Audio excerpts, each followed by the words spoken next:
C Joseph Vijay எனும் நான்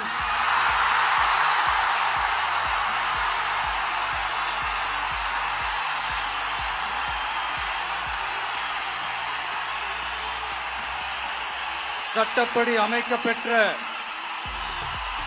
இந்திய அரசியல் அமைப்பின்பால் உண்மையான நம்பிக்கையும் மாறா பற்றும் கொண்டிருப்பேன் என்றும் இந்திய நாட்டின் ஒப்பில்லாத முழு முதல் ஆட்சியையும் ஒருமையையும் நிலை நிறுத்துவேன் என்றும் தமிழ்நாட்டு அரசின் முதலமைச்சராக உண்மையாகவும் உளச்சான்றின்படியும் என் கடமைகளை நிறைவேற்றுவேன் என்றும்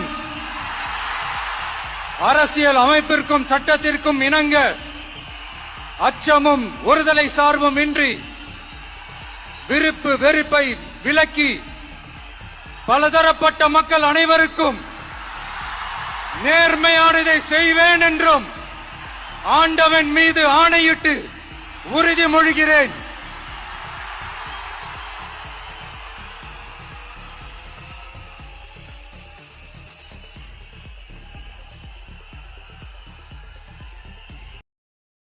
Download ShareChat.